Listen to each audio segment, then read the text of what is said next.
Bushiba? Get it going in there, Witsit. What you guys been doing, man? Working. I'll allow it. Did y'all know the government was shut down?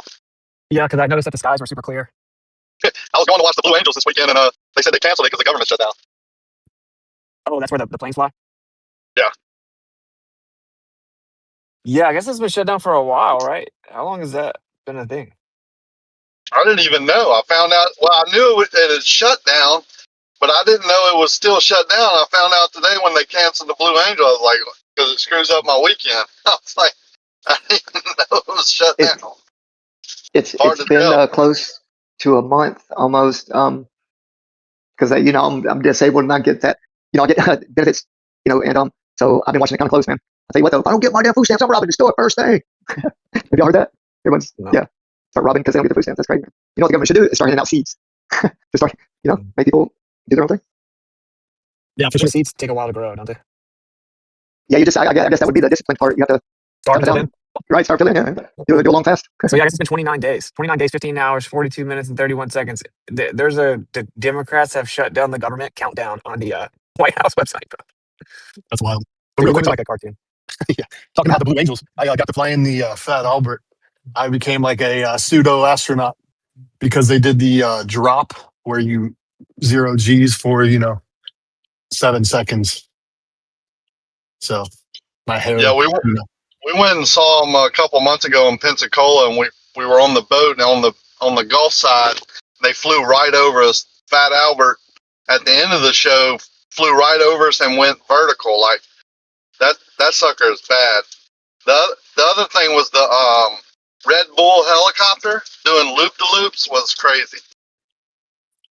Well, I never saw that. But yeah, Fat Albert was like a roller coaster. And I became a pseudo astronaut. I got to ride in it. It's pretty cool. Nice. Good thing they're adjusting for Earth spin, bro. Live time. They're like, oh, we got to do this flip at a slight angle. Oh, for sure. Witsit, I was listening to you talk about the dynamic ether and, how it fluid dynamics in the sky. And I had never heard that before. It kind of blew my mind. Some wild stuff. Yeah, it makes it all make sense, man. Yeah. Super fluid, baby. Yeah, I never thought about it like that. And it rings true, man. Like, crazy to think about. The whole dynamic is so much different in my mind now. It's awesome. I need to look into a lot of stuff, a lot more. Yeah, alpha is actually if you check out electromagnetohydrodynamics, and it as in that effect of, or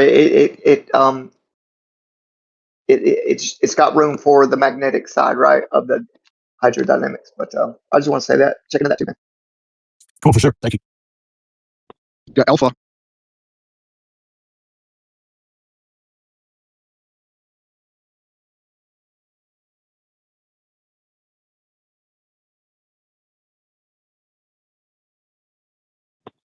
Yeah, alpha, absolute lab frame fluid ether model is actually a solve for the Faraday paradox as well. It's really interesting.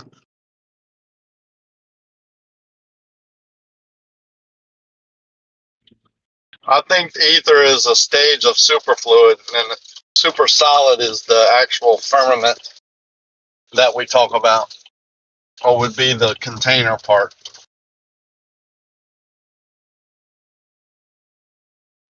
Yeah, I think the superfluid is a stage of the ether. Yeah, exactly. Water or any other liquid would be a different stage. Yeah. How about modality? If you account for the firmament being like a solid, or its makeup anyway, if you allowed a little bit of room for like a super solid to be able to expand just a little, and give. Uh, I think that gives room for the breathing aspect, right? Like, Yeah. Austin's mentioned it as well before. We don't fully understand or know super fluid even is a new scientific discovery. Super solid's even newer, and they even say the qualities in lab, it lets things go through it, but it acts like a solid. So it would be a container, but things could go, be on either side of it type thing. I haven't read it in a while how they said it, but not solid like we think of like steel or something like that, but a solid structure that would support things and then act as a container also.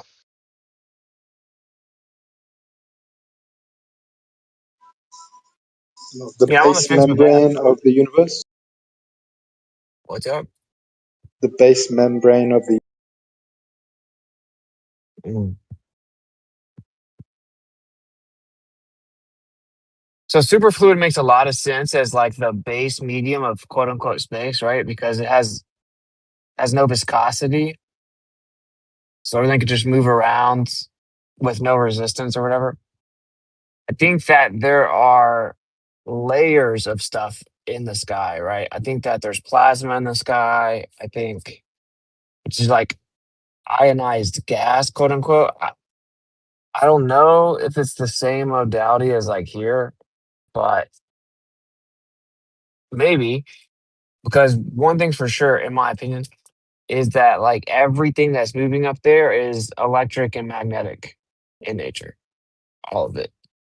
And so, at least here, right, you need some type of, to really get what we see, you would need stuff like plasma to carry the currents.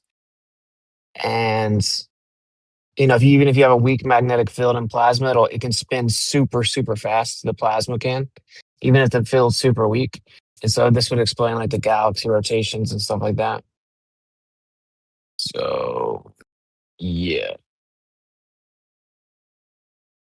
Yeah, and also just to piggyback off that, so the discharges we see as well, in my opinion, would be, you say, or you see from a center point going out in each direction. It's like something has popped into from like the background medium into our what you would say is our visual or spectrum, right? What we can see, but it obviously starts at these like what people will say are explosions, right? Like supernovas, and then they explodes. I would say it's just coming into our spectrum, right? This once it ionizes to a certain point, it's gonna it's gonna shine so we can see it. But it started from somewhere else, right? And I think that I think that the temperature makes sense. Like as it gets colder up higher, it seems that it just seems to me that it would match, right, the theoretical side of it, temperature wise. Anyway, I'm trying to eat and talk. I'm gonna stop. Well, the temperature thing is a little bit, that's where it gets a little complex, right? Like this right here says a flow of normal component is a viscous one. Its viscosity increases and thermal conductivity of a superfluid helium decreases when temperature is lowered. So its viscosity increases and thermal conductivity decreases when the temperature is lowered. And yeah, because superfluid, that's like what it's known for is basically it's heat transfer. Like it's super efficient heat transfer, thermal conductivity. Like superfluids are known for like their incredible thermal conductivity. I mean, they like flood it with Yep. pseudoscience, and they say that they transfer heat through like some quantum process or whatever. Mm-hmm. Yeah, I think that it being one of the best insulators makes a lot of sense as well. Like water is a great insulator, but imagine how much more of it of that ability to facilitate these plasma and these plasma events, right? um, a superfluid would probably be orders of magnitude better, right? You think?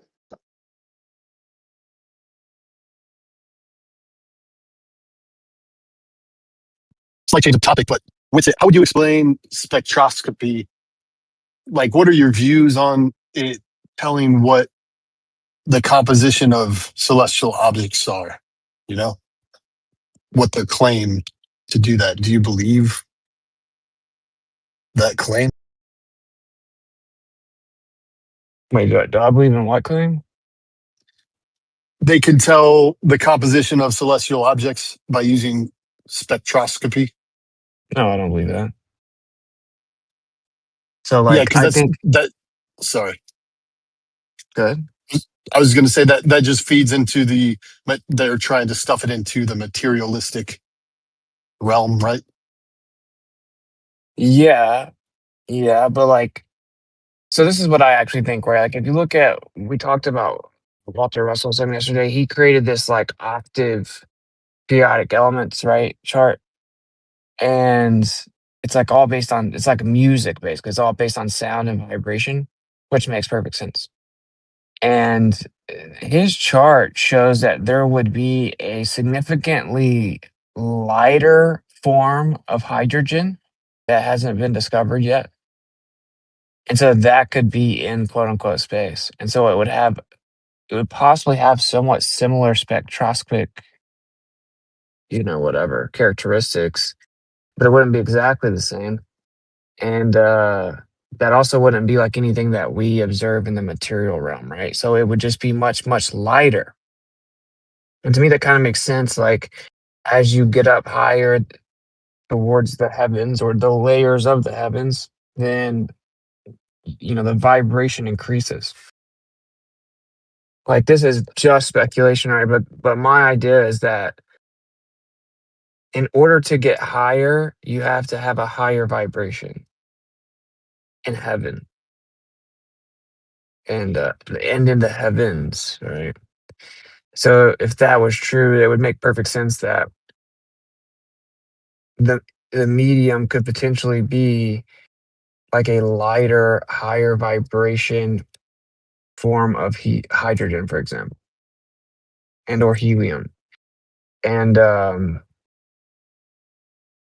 these would all just be ether modalities, right? So like I think that the material world isn't entirely disconnected from the heavenly realm. Like I don't think it's like a totally different type of existence. What I think is there's ether, and the material realm is a much more dense, lower vibrational manifestation of the ether.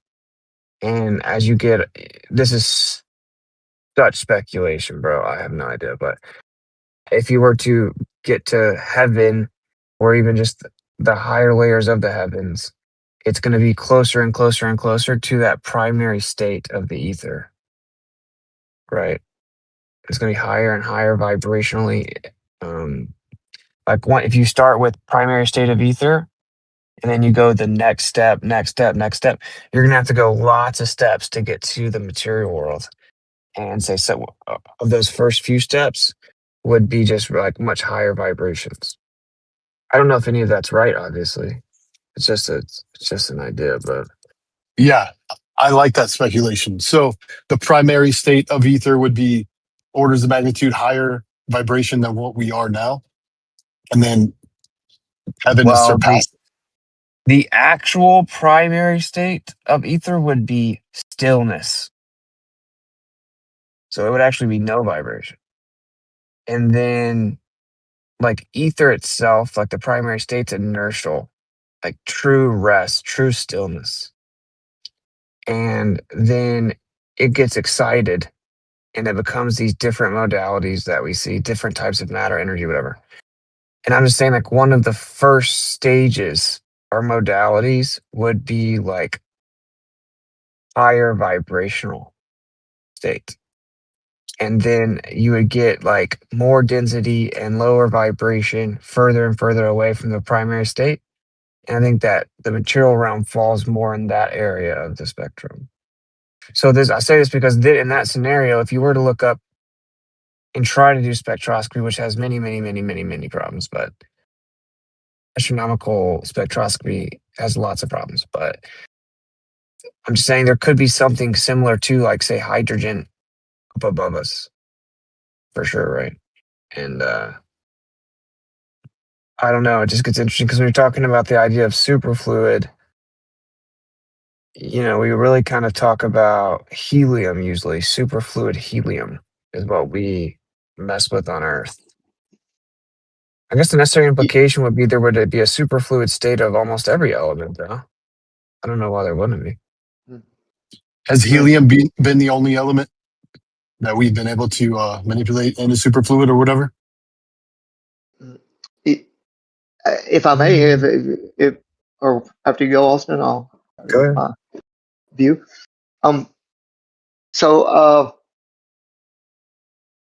In Antarctica, right, in South Pole Station, this is a claim. These are claims, right? Supposedly, there's back about a year ago when I was looking into it. So they were talking about storing at close to absolute zero helium. Helium was being stored 500,000 gallons, I think they said.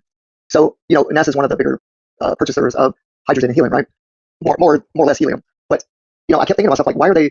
What's the purpose of the use of that? What could be used for? And I do think, once they have a way of dispersing it, right? I think they're dispersing it into the atmosphere for certain purposes of study.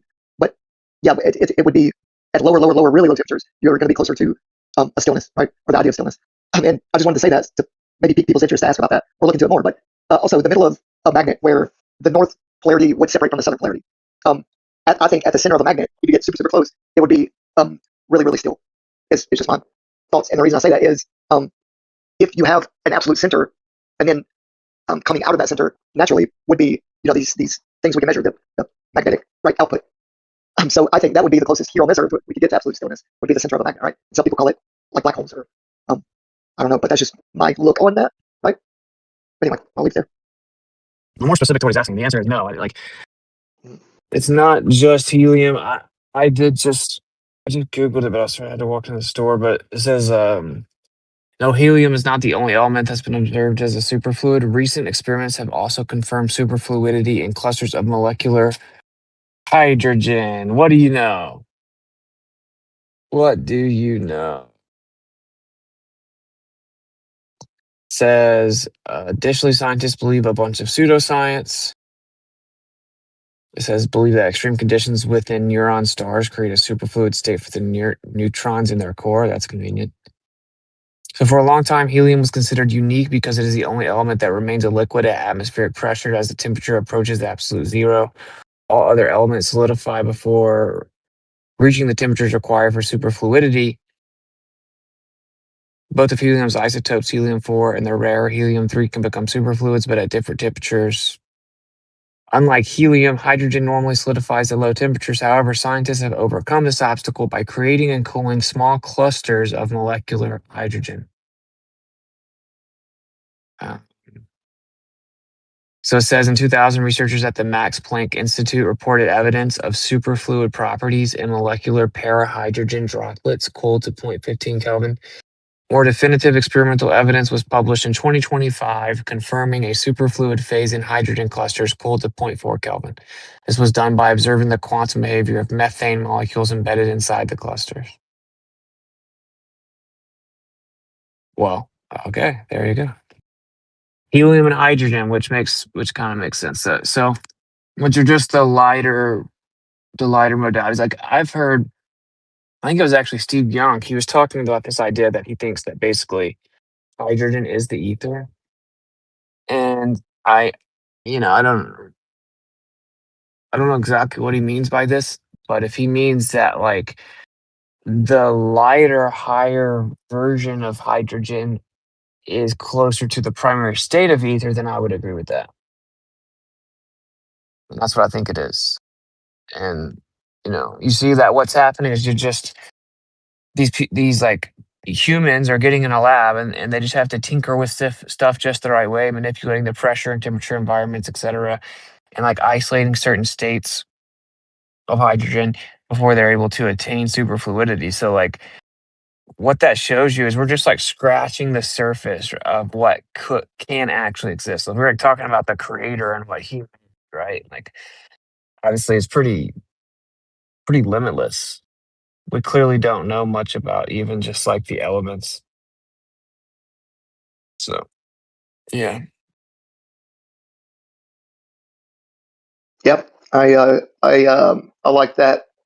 What you were talking about there about the, the comparison of what we can do down here, right? Just to emulate what we see up there. And yeah, we do have to go through a lot of separate steps. But I do think that when we mess around with temperature enough, we start seeing uh, what would how do I say it? Like once you get above the weather system, you're about 80,000 feet or so, and then like I was saying yesterday, but how balloons when they can only it seems like they can only go to a certain height, and that would tell me that the atmosphere changes pretty gradual, well not gradual, but pretty abruptly at around 100 to 170 or 50,000 feet, and that's worldwide. It's not like I'm saying this about just a couple of weather balloons. I mean, it seems as if there is a layer there where the whole different reality or what we look at as the etheric gradient. But yeah, man, I'll finish this food, but yeah, I like where you went there. The atmosphere definitely gets thinner exponentially. It doesn't have any abrupt level where it changes in any matter of any degree at a faster rate. So Zanick agrees that space could actually have the medium of some type of superfluid. Nice. How did you get that from what I just said? I just made your comment more interesting. Okay. You colored it. Just take the win. Just take the win. Take the win? That's not a win. So you reject that? You reject that? Artistic liberty. Do you reject that? Do you reject that? Do you reject that? Liberty. Do you reject that? That what? That there's a superfluid above the atmosphere? Be a superfluid, yeah. No, yeah. No. You don't reject it?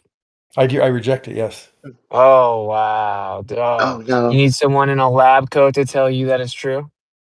I have a lab coat. Do I need to throw my glasses on in a lab coat and grab a clipboard, a whiteboard, start talking really pretentious? Some type of evidence. Say, Zanick, raise your hand before you interrupt the teacher, please. Please sit down and grab your notebook. You're the teacher now. Okay, I get it. Open up to chapter 3. Okay, there can be superfluid above us. Would you believe it then if I throw my lab coat on and I say, based on spectroscopy, when we look at astronomical spectroscopic, the word I can't pronounce, readings, we notice that we see a lot of characteristics within the spectral lines that are consistent with helium and hydrogen that we see here on Earth in the lab. And so now we are discovering in 2025 that not only do you have superfluid states of helium, but also hydrogen. And so now that we've actually been able to establish a superfluid state of hydrogen as well, it opens up the doors for superfluidity of hydrogen helium up above us, explaining the spectral lines that we perceive with spectroscopy and astronomy. No, they're talking up above us, meaning where? In other stars? They're talking about other stars, aren't they? Raise your hand. They're talking about other stars, aren't they? Okay, Zanick. You can never answer a question. What's with you? No, What's your question, man? They're not talking about above our atmosphere, like above us as between us and the moon, for example. No superfluids. Hey, I'm the one with the lab coat. I am they. And I think the difference between the moon at the Five and Dime or at the Goodwill store. Wait, just a sec. I just gotta troll this guy for a sec. Okay, dude. So did you get my point, bro? Which is that like we're looking up in the sky, they're using spectroscopy, and they're like, oh, it looks like there's helium up there. Looks like there's hydrogen up there. They claim that in space. Where in space? All throughout it, in the interstellar medium and the intergalactic medium. These are like vast expanses of space that's observed in your paradigm.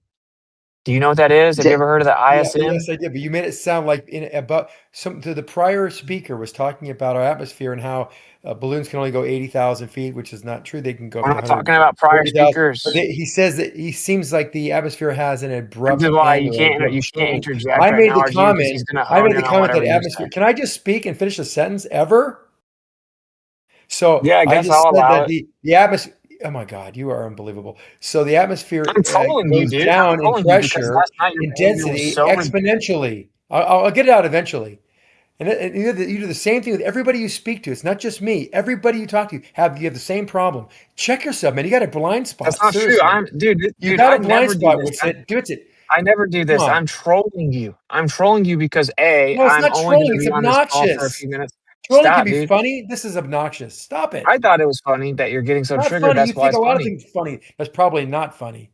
Well, you're super mad, and I'm just laughing in I'm not traffic, mad. I'm chilling. just So like I'm you know what laughing I mean. myself. No, I'm I'm looking. I'm saying, smiling, going, "Can you believe this no, guy I'm keeps on saying, bro. his mouth just keeps on running." All right, bro. Projecting Not ass. projection. I was making a simple All right, sentence, and I responded what your comment was, and I said you said above us, cool, and I bro. said, Can "What do you you chill? mean?" And you Raise your said, hand. "Look, here I can't even ask the question while you're talking because you're talking over me constantly."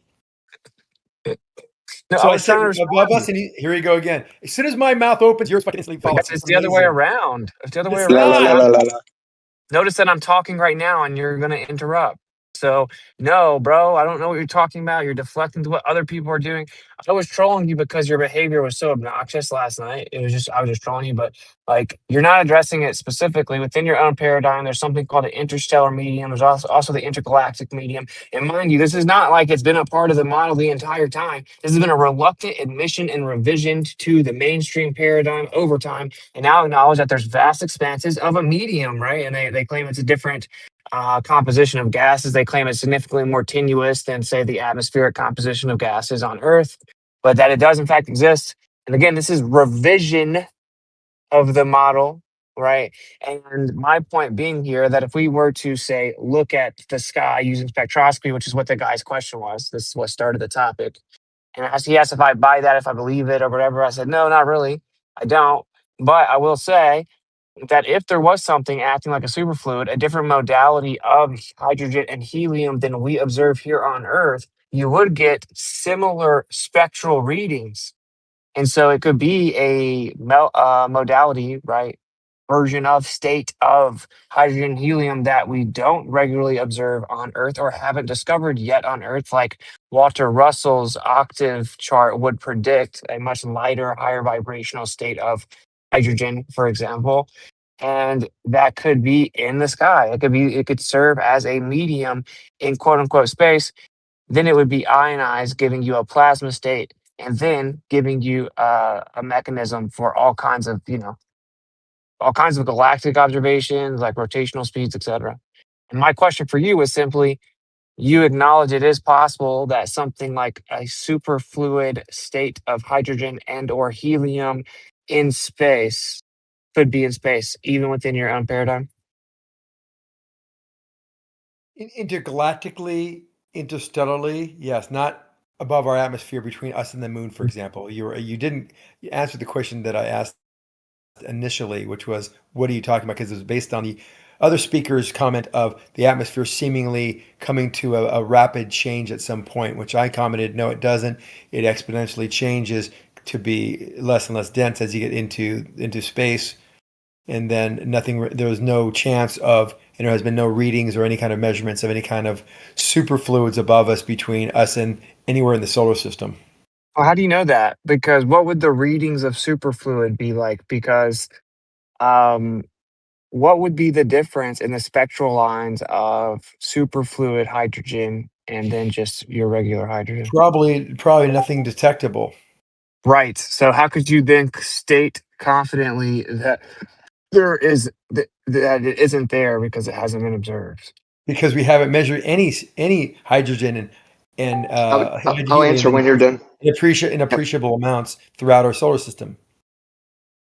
If it's okay, I'll just interject and tell you why I say that seems to be an abrupt change. Well, for one, I'll just use two examples. So one is at night when you see these quote unquote rocket launches, right? It's obviously either one, it's a superfluid that's already ionized, but we don't see it with in our spectrum, because when the rockets fly across the sky, it's blue and it leaves a trail of ionized blue, which means whatever's there is being disturbed, right? And therefore the color usually correlates with oxygen. So ionized oxygen maybe is changing, and that's about the height they fly these rockets, right? Within 200,000 feet or whatever. And then the other is there's several times where No, they're flying these way higher than astronauts, if they are in space, which is local, the ISS they call it, well, they're drowning half the time, or you see bubbles flying up. Now, Okay. particles. okay, there we go. That's all the fluid. All right, I'm about to go. So can I just for just a second make this point? Okay. You're wrong, Zanick. I About actually what? looked it up. Well, everything, right? So you have an Everything. Oh, interstellar. Yeah, you said sure in complete the utter intergalactic medium. totalitarian condemnation. Stop. What am I wrong about? Go ahead. What a weirdo tactic, right? If I say everything, you think if you don't let me continue to explain with specificity, you can be like, "Oh, you've said nothing." It's such a weirdo tactic. Okay, chill out, No, bro. claiming I don't So even know. you have the I'm wrong about interstellar everything. It's kind of medium, stupid. dude. Are you taking notes, man? Because there's going to be a test. Oh yeah, okay. I'm really interested. Go ahead. What am I wrong Take your about? notepad out, please. Okay, take notes. Okay, so we do have an interstellar medium and an intergalactic medium in your paradigm, ISM, IGM. We also have a drum roll, please. Interplanetary medium. Okay. Yes, we have observed hydrogen and helium in the medium between planets in our solar system using spectroscopy, also known as the interstellar medium, most notably in the interplanetary medium and the outer planets' extended quote I unquote said atmospheres. that. These You measure observations are it, not made any through appreciable methods like amounts. analyzing ultraviolet and infrared light to detect the absorption or emission line characteristics of these elements. Yes, in our solar system, in between the planets, And in I the said that. You interplanetary don't pay medium. attention, Witsit. Your head is You so said buried in no, Google. no, No, no, I no, no, said no, no no. appreciable, dude, no appreciable amounts, meaning space is vastly empty, and there are measurements of these elements, these gases throughout our solar system. I said no appreciable amounts to warrant or to justify or to show evidence for a superfluid band or region All right, of our chill. atmosphere You're of wrong our again. local space around our solar system. I Uh, said that. So I'm okay, not no, wrong so about everything. I you was try to completely squirm. right and you You validated tr- it. no, you're wrong. You tried to squirm out How am I using the wrong? word Go ahead, you said it again. appreciable. How? I am telling you why you're wrong. You're trying to squirm out, highlighting this word appreciable, some arbitrary determination, and then just taking some weird self-proclaimed victory lap. That's all relevant to me. It But is a victory lap because you were wrong and I'm correct. Unfortunately for you, your priesthood, also known as NASA, has come out and acknowledged that their previous estimates and observational readings were incorrect whenever they thought that there was not very much hydrogen, for example, in the interstellar mediums and the interplanetary mediums. A 2020 NASA study used spectroscopic data to reveal that the local interstellar medium contains approximately 40% more hydrogen than previously thought. There's a logical fallacy that is tied. I can't remember the name of it, but you're talking about something that's very small to begin with, and it'd be 1,000 times. Can I just finish the thought, please? It could be 1,000 times greater than 0.000001, 10 to the minus 17 or something, is still very small, but it's still a big change. They were wrong about it. They still detect hydrogen. They still detect all sorts of all the gases in our solar system. They can still meter it. What they did what they did measure originally was much smaller than they've concluded to measure today. I would agree with that, but it's not dense enough. There's not enough concentrated enough to create superfluids. Well, That's my point. you're not some authority on superfluid, Oh, and obviously, you are because because you this. got the No, Google no, no. magic. Hey, chill out, man. Mr. Interrupt and then complain No, about Mister interruption. Mister Think you're the teacher, the guy that I doesn't know do you're anything not in even college. taking Come on. notes, man. I bet you're not even taking notes. Why should I Like, take dude, notes? This is child's you're play. gonna get moved, I dude. never You're gonna take get notes. I moved, got through college dude. never taking notes.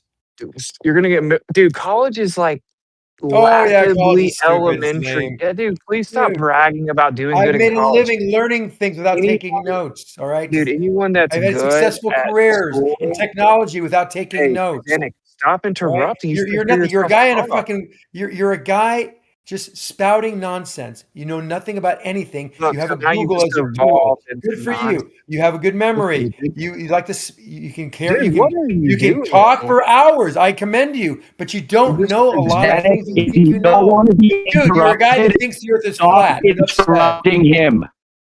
Yeah, dude, he's Zanick, spiraling. stop interrupting Witsit if you don't want him to interrupt you. That didn't Right. work because I did that last time. He said I Stop was going to it. interrupt, and then he interrupted me as soon as I started talking again. So it didn't work, obviously. This dude fully spiraling. Zanick, you've done nothing but constantly interrupt Witsit every time you don't like That is what he not has to true. say. That is not true. He said something like Whatever. that. I'm going to interrupt him, and I didn't. He spoke for the whole. He gave me another dissertation about his theories. I didn't say a word, and as soon as I start talking, he interrupted me. So you Stop are completely wrong, interrupting him like you're doing if to you me. don't Go ahead. want to be interrupted. Yeah, Zanick, Yes, because you complain about being interrupted, yet you interrupt. I'm trying to show you. It's not going to make a good conversation if you keep doing that. Yeah, dude, every time it's a conversation with a bunch of men speaking, leave it to Zanick to argue like a woman.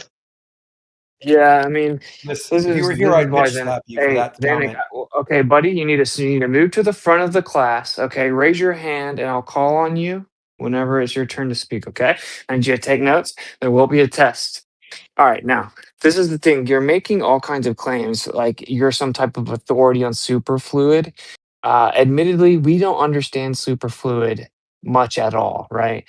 It's a relatively recent discovery. We're still figuring it out. They just discovered in 2025 that they've observed a superfluid state of hydrogen, previously thought not to exist. Okay, so you're in no position to claim what is or isn't there in terms of what superfluid would be or how it would be observed in the spectroscopy, right? Like, there's no way you could possibly know that. And then I pressed you and said, how would you be able to delineate the difference between, like, say, a superfluid hydrogen reading and then a regular hydrogen reading? You said you really wouldn't be able to. Okay, cool. Then you claim that it was only in the interstellar medium, intergalactic medium, but not in our solar system. I then corrected you and said, no, in the interplanetary medium, they admit there's hydrogen and helium. So then you moved the goalpost again to say that it was still little. And I said, no, look, they're admitting that even in 2020, your priesthood NASA said, oh, there's 40% more than we previously thought. And the point being is that they admit they don't really know. There is no definitive like knowledge of what is or isn't there within your own paradigm. Okay, so please stop pretending that you know what is or isn't there. It's a very simple point here. You have the ISM, the IGM, the IPM, interstellar medium, intergalactic medium, interplanetary medium within your own paradigm. And it can consist of hydrogen and helium. And if you had a superfluid state of that hydrogen and helium, it would look the same in the spectral emissions. So the absorption lines, the emission lines, etc. And there's no way that you could confidently state you know it is or isn't there. If it was in a superfluid state, it wouldn't have viscosity or very much viscosity at all. So it wouldn't alter the motion of the, say, planets, right?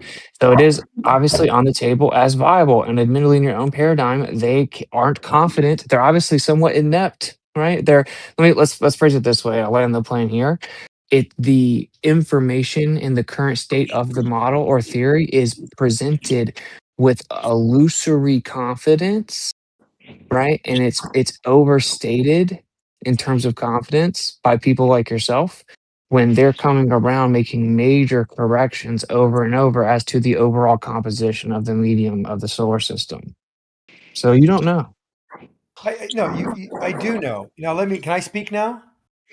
You're So speaking. everything I said was true. Everything you said has been read out of Google, and you're assuming that because we have discovered a state of hydrogen being able to be turned into or corralled, I guess, into a superfluid state, you're saying that we now could have these regions of space, interstellar space, intergalactic space, that could have superfluid. I think there was something talked about superfluids at the cores of stars or maybe cores of some other large masses, but that's another topic altogether. But if you're claiming there could be superfluids above us, like not only in our solar system but elsewhere, there are several states that superfluid would have to have, and you know some of them. They are very low temperature, but there's these interaction between these molecules or atoms that need to be very close together. So when I said we can detect helium and hydrogen in not appreciable amounts, which is you'll probably validate that by what we've actually done to research it with NASA and whoever else has done these tests, there's still not very many of them. It's still very, very low amounts of helium and hydrogen throughout the solar system, for example. They would have to be so close together that they could interact. But generally, when we have pressures of 10 to the minus 17, these atoms or even molecules, if these are not atomic state, these are molecular states of hydrogen, as you said, they would have to be very close together to interact, to have these Bosonian interactions. So they're not very close together. So if we saw clumps of hydrogen very close together, we would be able to detect it spectroscopically. Through spectroscopy, we could actually see these regions. We've measured them. We've seen these regions of space where we see hydrogen and helium and other gases, we can detect it through spectroscopy, as you said. But if we're going to have superfluids, they have to be closer together. You disagree with that? What has to be closer together? What do you think, dumb shit? Come on. Sorry, I didn't mean to say that. You're getting me frustrated. What do you think? You said you know what causes the superfluid. What would these molecules have to I do? didn't say that. What do molecules have to do to be superfluids? What are the requirements? Do you know? Oh, The you must have electrons missed the need to be part. ripped from the nuclei. You must have missed the part where I pointed out that we don't fully The understand electrons are superfluid. ripped from the nuclei? Did you know that in your paradigm they claim that there's like a specific special quantum state of thermal convection that occurs within superfluid that they don't understand? Yes, yes, but that's not my So then why are you question. sitting here Why pretending are that you you understand it? obfuscating the question?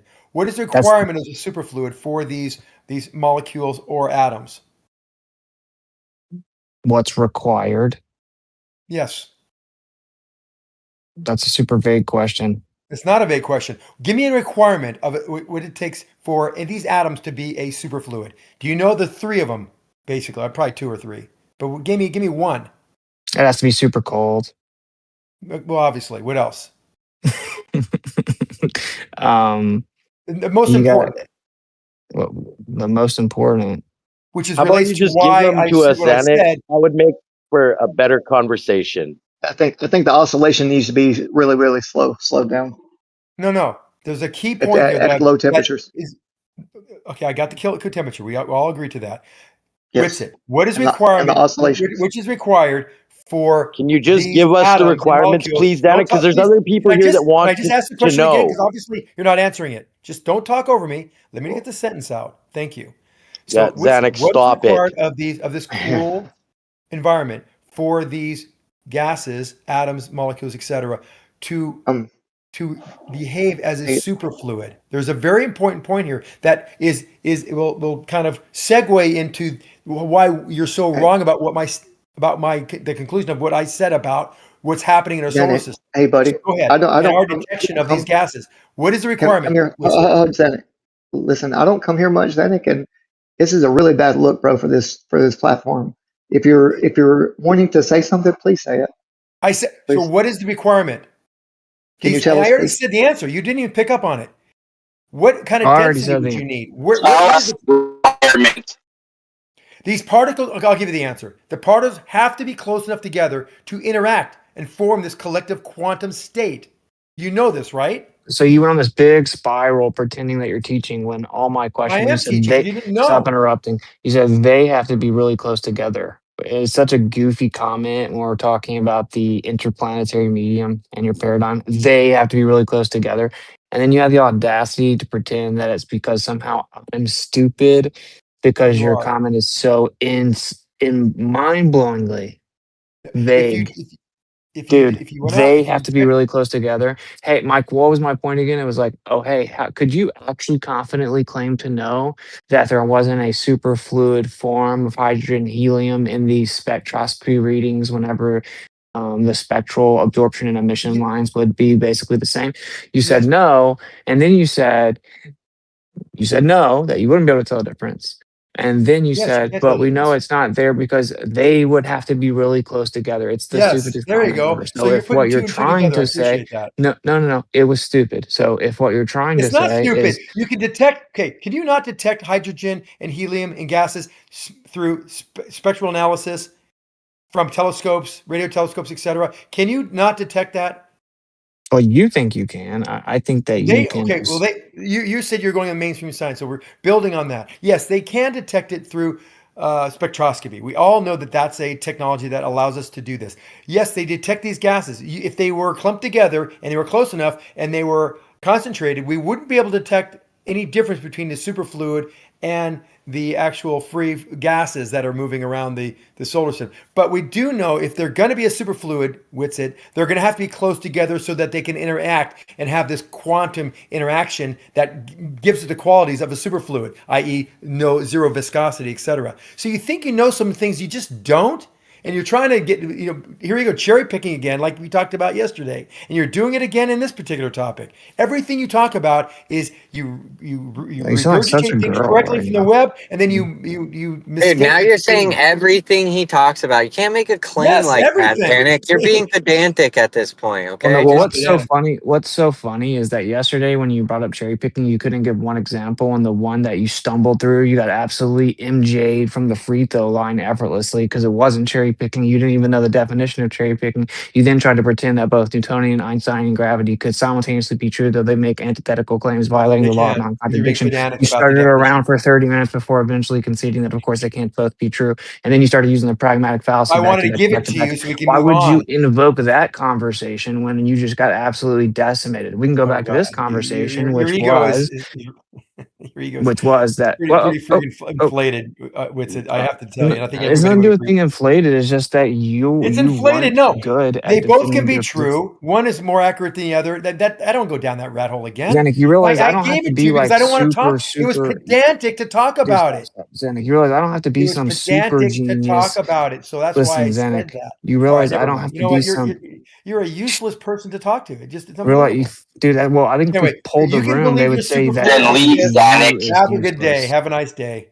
Okay, see, because you know where this is going, which is that you're about to get dunked on again, right? I'm not gonna dunk on anything. The only person who would dunk on me is me. They'd be dunking on you. That's who's gonna be dunking No, on you wouldn't. people. Do you wanna play one on one? Let's play one on one and we'll stream it. You have no idea who you're dealing with. I would bury you in one-on-one. I know you used to be a Oh, that would be globetrotter. awesome, No, dude. no, you used to be what's it called? What'd you used to be? You used to be the guy that like I forgot what it's called. Yeah. One of those warrior He things. was a What is it called? gladiator. He was Yeah, you were a amazing. gladiator. Yeah, you had no flexibility, bro. I would work you, bro. I'd cross you up. No flexibility, dude. He Yeah, dude. wasn't You a just gladiator, though. He got dude, beat I by Zanick, the I'm football. I jumped over trolling you, people dude. like Dude, freaking Zanick, hurdles. Zanick, What are you talking Zanick, I'm about? trolling you. I have no idea if you're good at basketball, but I'll play you one on one though. I'll cross you up. You're not gonna cross me up. How tall are you? I'm 6 feet. Okay, so then would be a good matchup. You want to play one on one? You wanna Yeah, of stream it? course I do. I would do any sport with you. I would bury you in any sport. You'd show your real identity on camera. Yeah, if you meet me someplace, I would do it We got to stream it then. for sure. Okay, you think so? We're gonna finally get Zanick's identity on camera in a live stream. We're gonna play one on one. If they're one-on-one Zanick thinks, basketball, yeah. Okay, cool. All right, as soon as so my now shoulder we'll go. goes up. All right, now you're gonna get crossed Bro, up we to end already the seen him debate. on American Gladiator. Yeah, what You was know that who like Zanick is. a century ago? Split up. How about if I just beat you in a foot race? And I'm I don't know, probably old enough to be your father right now. I would beat you in a foot race. What was your 40 time?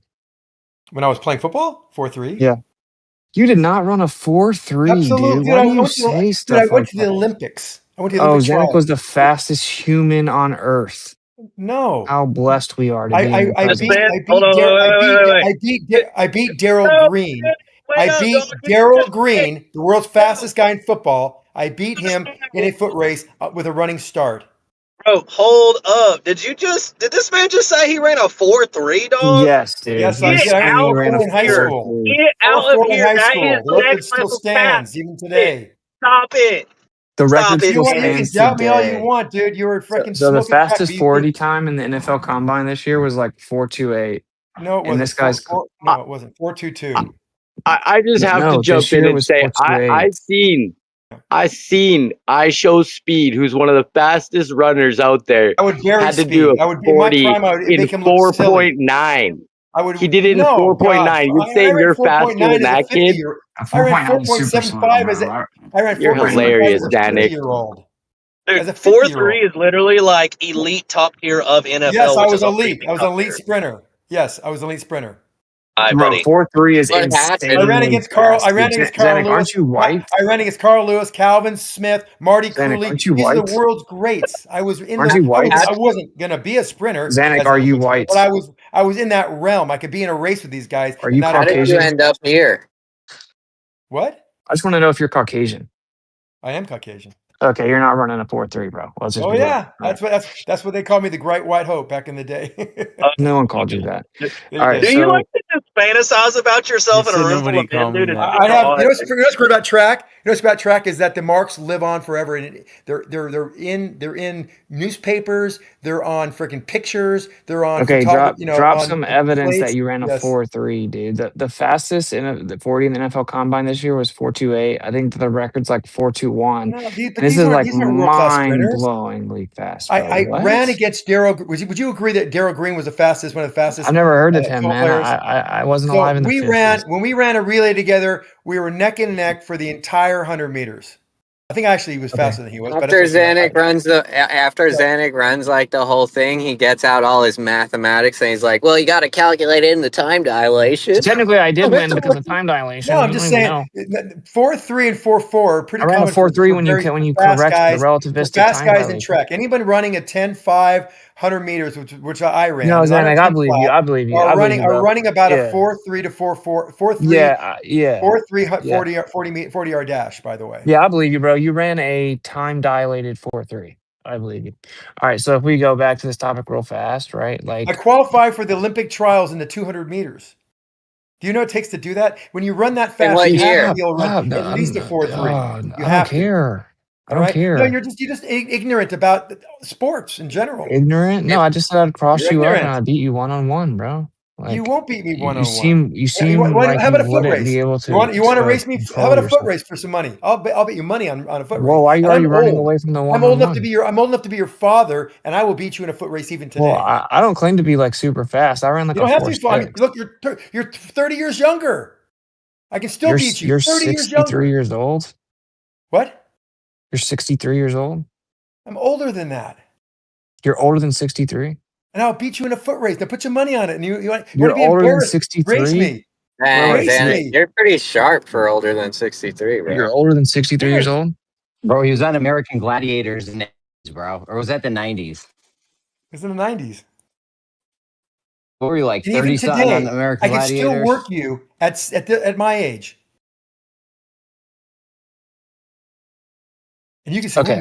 maybe I can't beat this guy. Now No, I what? just No, feel bad. Better start training with it. no. Better start hitting No, the I don't have to hills. train for anything. I said I'd beat you one on one, and that's true. And that was just because of the dunking comment. No, Now you're let's go back to what 165 you're pounds. running I'd push away you around from. like a rag doll. But that You you guys are did. in here I'd post you up verbally like a abusing freaking rag senior doll. You wouldn't have citizens. You any wouldn't push. chance. No, I'd swat you, bro. I feel You bad wouldn't now, dude. If you You're not won, gonna it swat would me. be you'd have to let him win if he's over 60. Yo, You know what I over mean?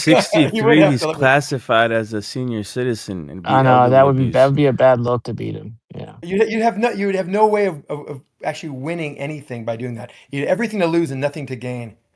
Okay, so let me address real fast. In your own paradigm with superfluid, it's not about like the classical proximity of molecules, right?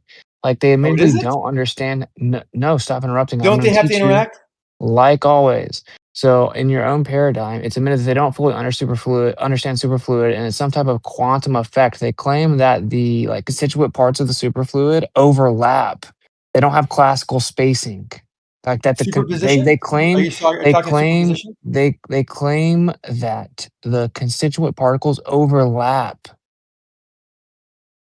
Do you know what you're Yeah, even just to be saying? clear, like more specifically, they have wave functions because that's how everything has a wave function. But when they analyze things in quantum space, they specifically just use the wave function only. So they say that they get to such a specific distance apart that the wave function it's close enough to where the wave functions overlap, but it's like far away enough to where the like the strong nuclear force or the strong forces between molecules don't cause them to like pull each other in or whatever to behave classically. So they're in this like special Goldilocks equilibrium distance or whatever that like both of those things are true. Aren't the two attributes friction and like isn't it like a negative buoyancy and like a zero friction You're throwing situation words or out something? there. No, It I'm asking. they have a zero viscosity, which is very peculiar Okay, so Sorry. wait for up. mass Okay, because you're actually so, moving matter out of the way, which should require a force. That's the basic fundamental yeah, foundation I of don't want to friction. let Zanuck get to run away from this though. So Sorry. he I'm claimed that not, it could. but the He claimed distance that the has to be we're interplanetary close enough. medium couldn't be superfluid because it would have to be much more dense and the particles have to be much closer. He doesn't understand what he's talking about though. You can have a much more rarefied form of the superfluid. The mathematics, for example, would be exactly the same, and it's even been achieved. So you're taking like the typical denser form of superfluid in a lab and claiming that that's the only form that exists. That It's isn't not. correct. You can have a much more rarefied form of Hold for a second. superfluid. You said So it twice already. I get it. are you willing to concede that your entire No, premise it's as not to why about it can't density exist is wrong? specifically. It's Well, that's about what you said specifically. no, not didn't say that. You're see again. You're not paying attention. They'd have to be at least close enough to form this collective quantum state. And someone chimed in, well, they have to be close enough for this or far enough for that. Well, how far do you think has to be apart?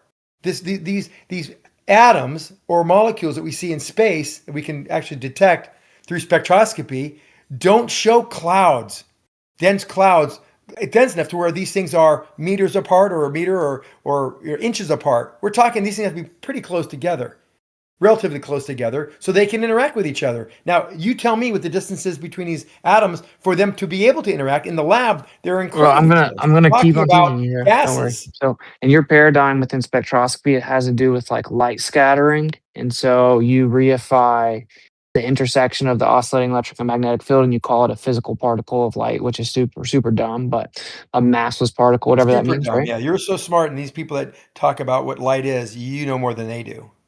It's Yeah, interesting yeah, how yeah, because pretty photons are arrogant super for you to be dumb. saying Yeah. these kind of Well, things. I can debunk photons with three little lenses, but like, nevertheless, the point is that you understand that when it comes to superfluid, they admit that the excitations are so different from like your typical atom that the photons can pass through with like minimal scattering. So it would be completely in the realm of not even possibility, expectation that with spectroscopy, you wouldn't be able to detect all of the superfluid. Did you know that, my guy? No, I didn't. I don't Oh, know much about this topic. You're the one okay. who So doing the then why are you Google pretending to searching. be so confident? Why are you You're the pretending to one. be so No, confident? you just discovered this like yesterday. Now you're like suddenly an expert because you've been No, no. Googling it This is the nonstop difference. I for never claimed 34 to be an hours. expert. I never claimed to be an expert. Me and this other guy were just having a normal You just conversation. He asked me what I think about spectroscopy and do I think that's valid at all when it comes to astronomy. We started talking about superfluid possibly being a medium of space. You wanted to jump in acting like you knew it wasn't possible. I had to correct you. So it has nothing to do with me well, pretending to be an expert. okay. So why don't you go back into your search and find out how close, what I'm the not where I can limits search anything right of now. the theoretical interaction of these molecules or atoms. What would be the distances they could be apart for that to happen? And then see if you can correlate that with what they've detected in the solar system as far as what gases Detected they've using actually, what? the densities Detected of those using what? gases they've actually Detected detected using what? in space. So you're still talking Detected over me. I using can't what? even get the question. Well, I because I can't have even to get hurry up. I have to the go in a few advice minutes. So if you because, can't go back dude, and forth quickly, you and then I I'm not both gonna speak very talk to you. quickly. You know I'm going to get through it fast, but you can't even wait. No, you're So going all on I'm and on and saying on. is they got to be close. They got to be at some distance apart. We Detecting know what, that. Xander? You tell me what that requirement is and see if it actually can be satisfied by what they detect Okay, through spectroscopy in okay. space. So you can't even Okay, through that sentence you couldn't d- stop. dude, Unbelievable. dude, stop. Dude, Okay, what? so Dude, I what? just specifically addressed the spectroscopy and why it wouldn't be able to detect the superfluid. And then you turned around and claimed it couldn't be there because we would have detected it with spectroscopy. That's Are not you what I said. kidding See, me? again, you got it It is. wrong. That's why you I got cut said, no, off, you Xander. can't tell the difference between a superfluid and a non-superfluid clump or gathering of these atoms or molecules. You don't conflate that with the fact that we wouldn't be able to detect the two, one or the other, whether and also whether they be able to be a superfluid because of the distances between them. That's two How different do you know the statements, distances not between them? related. How do you know They, the distances between them? they can detect the concentrations of these gases in the distance How so? through spectroscopy. Okay, so like I said, you turn around and as your evidence for why it couldn't be a superfluid, invoke spectroscopy, even though I specifically refuted that claim by No, you explaining that said with they couldn't tell superfluid. the difference between the two. Are you No, not I didn't. You're not I listening said that seriously? you're the Oh one my not God, forget it. listening. It's that It's just like talking to a wall. this is where Really, he it's starts ridiculous. spiraling and trying to get No, out of the not spiraling, conversation because he knows he's dude. wrong. So no, there would be Dude. there's minimal light scattering with superfluid, so the spectroscopy would not even detect it if it was there. So you saying that we know how close the things are and what is there with The spectroscopy is concentration. literally an irrelevant comment. It's already been refuted. No, they know when they point into the areas of space where they get this signature through spectroscopy, they can tell the relative density or the density of how close basically how close these Great. molecules are together. But you're I'm asking missing the you, why don't you superfluid tell me? potential. I can't even get the question out to you. Why don't you tell me how close they have to be to actually be able to interact with each other to be creating a superfluid? Okay, Or back to the same superfluid point. First of all, topologies. it You isn't. can't do First of it. all, You can't in stop. You I'm just can't trying to. drop You your just asked the analysis. Just keep on question, going. and dude, I'm not going to sit here for 3 hours because you have nothing to do. I have something to do.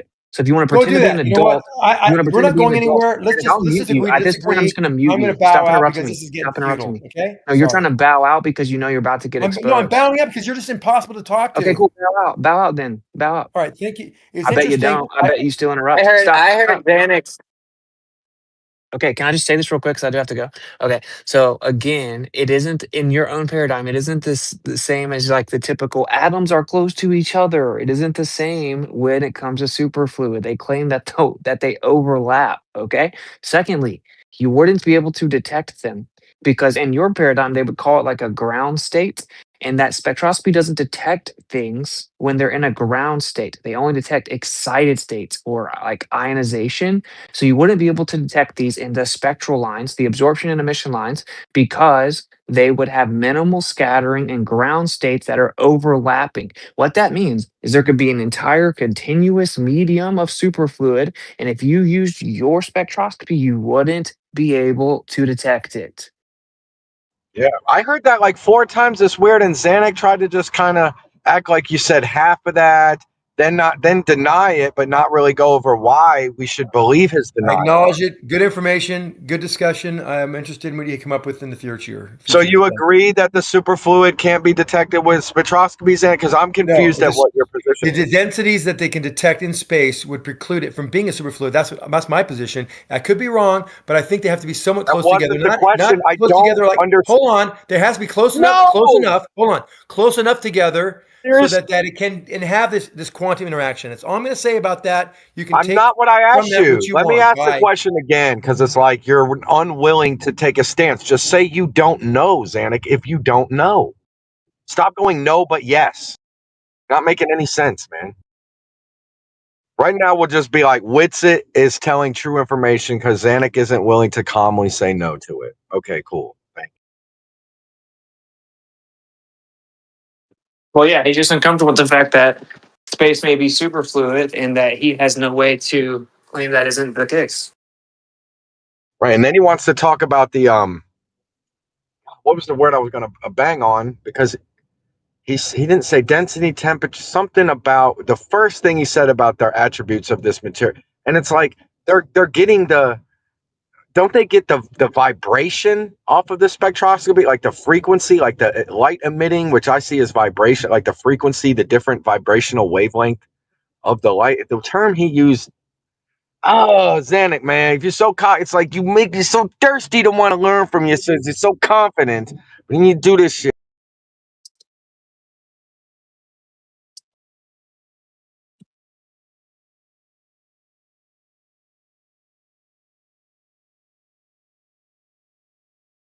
So, anyways, don't you guys find that interesting that when they're like looking and they're saying, "Hey, look, here's hydrogen or helium," that the spectral lines they wouldn't be able to determine or differ between like a superfluid state, right, and then your regular state.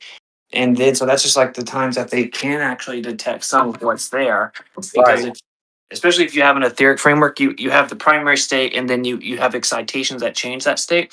So you have a superfluid state and then you get more into the typical state of hydrogen and helium. So there would be layers of this medium. There would be like possibly hydrogen and helium in the typical state that we observe here, and then it would be ionized, which would be plasma, right? So you And would it have wouldn't, layers of the medium. so we'd be like seeing through it, but like I don't know. But you're not saying the spectroscopy would pick it up. You just confused me a little bit there. Okay, look, say that the whole thing is filled with superfluid. The spectroscopy wouldn't see that.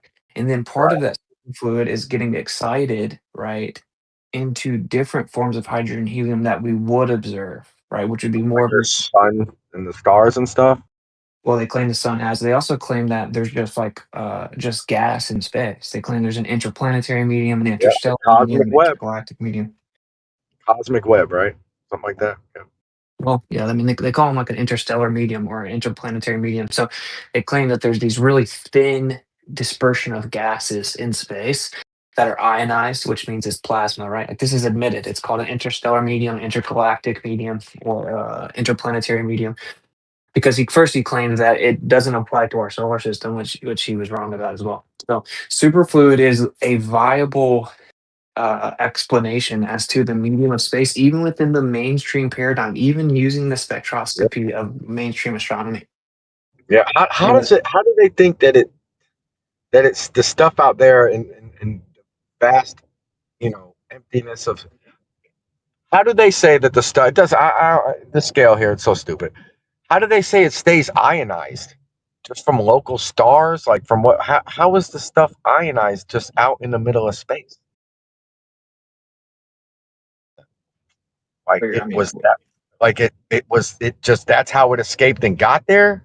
Was that you would have probably? energy transfer from like what in their paradigm, like stars or whatever it is, right? There would be an energy transfer, but like in an etheric framework, it just receives all of its energy from the background itself, right? You just have excitations within that. So what's interesting though is like this is so obviously superfluid has no viscosity, so you'd have like all the planets or whatever moving around with no resistance. And so you could have this fluid medium filling all of space and then everything moving through it with no resistance. And then you'd have different states of that turn into like an ionized gas, like a plasma, more akin to what we observe here. And then you would have a perfect medium for electric and magnetic phenomena.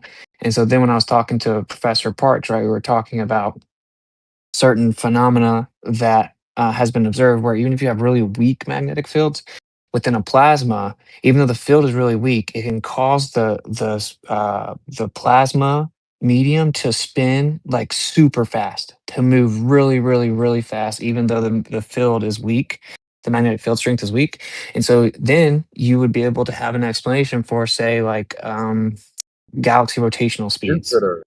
And then what gets super crazy is what they would do. What they do is they get in the lab, they take plasma, they introduce magnetic fields, and they're able to perfectly replicate the manifestation of every type of galaxy we've observed. Spiral galaxies, etc., like with the 8 arms coming off of it. They replicate all of this in a lab using plasma and magnetic fields. Remember, you got resistance on that, sharing that last week. It was very much. Maybe it was a whole. But oh well, did they actually have a real galaxy in a lab? Like wow. Because they can't do anything like that. They can't replicate at all, right? They can't get a vacuum and replicate a galaxy using just gravity or whatever, right? And they just say, "Oh, well, we can't do it on this scale." We can literally replicate. We could replicate the galaxy using plasma and magnetism, though. So, how is that not objectively a more viable explanation? I mean, this is huge, bro. Because now all of a sudden you don't need dark matter, right? You don't need dark matter at all because you're not invoking gravity, you're invoking magnetism. So obviously that's not limited to proportionate mass. So you can have, it doesn't matter how much visible mass there is. Like you can have a huge field strength, you can have small field strength. So you just look and see, okay, if the galaxy is this big and it's moving this fast, it needs this much force. And in the gravitational paradigm, it's like, oh man, we have a problem because we only have 1% of the mass needed to give us that gravity, right? But if it's not gravity, if it's magnetism, then you just be like, okay, now we know that the field strength is this strong. Because if it's this big and it's moving this fast, and the field strength has to be this strong. So it's basically a slider you could move around and just determine whatever the field strength is. The issue is you would have to, you'd have to claim like how big the galaxies are, how far away they are, stuff like that, which I'm not going to do that because I don't know. But Is there a background? Is there a background magnetic field? Do they find like some different types of magnetic fields out in above orbit and stuff? I wonder what's happening out there. is he like fading out?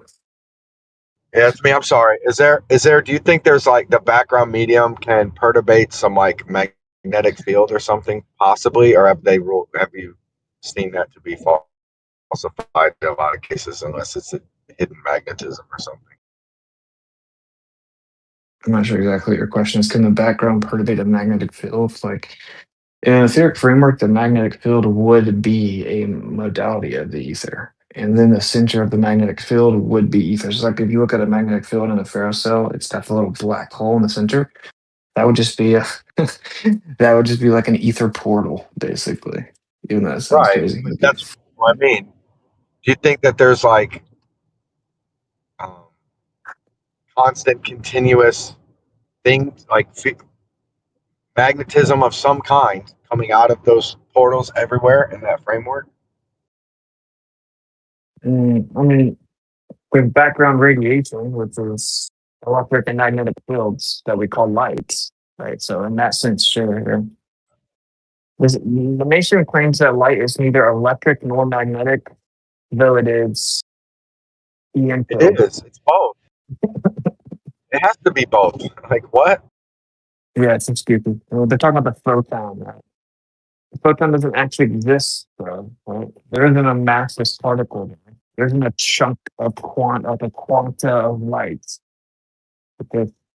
The electric field and the magnetic field, they oscillate, they intersect. Where they intersect, they call that a photon. Anyway, so it's They've light is always double intrinsically speaked me, electric man. and magnetic. I'm not as cordial and I'm not as educated as you, but I've always kicked and screamed and fought and tried to shove the mass of a photon down their throat whenever they want to double speak and talk about, well, it's got a mass, but it doesn't have a rest mass. And da, da, da, da, da. I'm like, man, get your cake off your face. Yeah, and it's a particle and a wave at the same time. So yeah, anyway, to me this is super interesting. I don't know if anyone's ever heard of this, but like I didn't know this, like that you couldn't detect the vast majority of superfluid in spectroscopy because it doesn't like there's minimal light scattering because there's like no viscosity and like just think about it, there's like no viscosity, light's gonna pass right through it basically. There's not gonna be any scattering. And so when we're using spectroscopy, we're relying on light being scattered within the material. And then we That look is, at how that light is scattered and how it's basically emitted and absorbed. We look at those lines of absorption and emission, and those spectral lines are how we determine what the element is, for example, because we look at them here on Earth and we see that light scatters through certain elements certain ways. And so now they're looking up at the sky and they're saying, oh, well, we know that nothing's there, right? Or we know exactly what is there when we see something because of spectroscopy, but they never considered superfluid, which is where it could be filling every square inch of space and you wouldn't see it because there would be no light scattering or minimal light scattering. it's So I don't know like a whole lot about this, but does this have anything to do with the fact that dark energy makes up 70% of everything? No, so dark energy is just of course, that the observations make it look like the Earth's in the center of the universe, right? So they had to claim that the universe was accelerating and expanding, creating the illusion that the Earth is in the center of the universe. So there must be energy there, but it's never been observed. It's not been defined, observed, detected at all. We just don't need that. We just don't even need it. It's not even a thing, right? Like the Okay, Earth, okay, gotcha. the reason it looks like the Earth's in the center of the universe is because it is. So we don't need dark it's energy. funny. It's funny to think about like friction with light. Like we're talking about, no viscosity or whatever. And think about a friction, and then think about that with light. It's interesting. Did I hear you say something when Zanick first stopped? When you said something like we could have a superfluid and then the normal fluid, and they would look the same under the spectroscopy. I know that would be inconsistent with saying we can't see it. So I was thinking, what did I miss there? And then a little bonus. Don't when we see the helium-3 superfluid doing its you know its, its neutrally buoyant siphoning off the side of the glass or whatever, don't we see a color with it, and therefore wouldn't we also get a signature? Okay, so it has minimal light scattering. So there are times where you would get small readings of, like I say, superfluid helium. And that's why I asked Zanick, say we had like your typical helium and then we had superfluid helium and we looked at it with spectroscopy, how would we be able to tell the difference? And he conceded that we probably wouldn't. In a And lab, I guess, and we have a lot, I guess. But like it being a lot more thinner, it it being in space and maybe being more spread out, and also having a weaker strength of signal, like you're saying. I guess that would Well, be yeah, my yeah. Our spectroscopy is way less reliable if we look at the sky than in a lab, right? So, like, we're already less capable of detecting what is there than in a lab. This is why even Professor Parks was admitting that over time, the spectroscopy got more advanced, and we started realizing there was stuff where we previously thought there wasn't anything.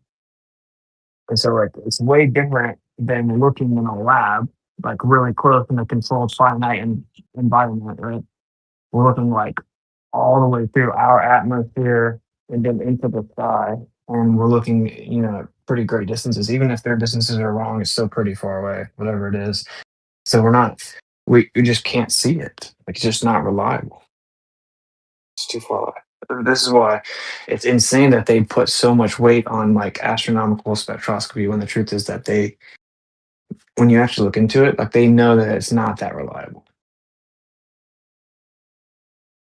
I appreciate you. Mhm.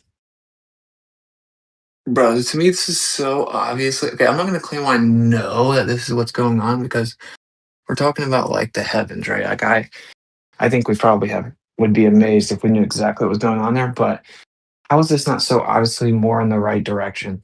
That everything's electric and magnetic. Therefore, you don't need dark matter. You don't need dark energy. You can explain everything that we're observing. But like, how's that not? How's that not clearly the more accurate understanding? There seems to at least be some group of real scientists slash researchers that aren't scared to stand with you and say that also. So that's good. There are some real ones out there. Yeah. Well, the issue is, man, is that for you to take this position, you have to have the Earth static. Like to really take that position, like to not need dark energy, for example, you have to claim a static Earth. And dude, no one's gonna do that, bro. Like if you went to school, you took out a loan, yeah, and like worked your way up this whole time, it would be career suicide to say that the Earth is stationary. They've never been able to reconcile anything like, the bullet from the speeding train and the light from the speeding train.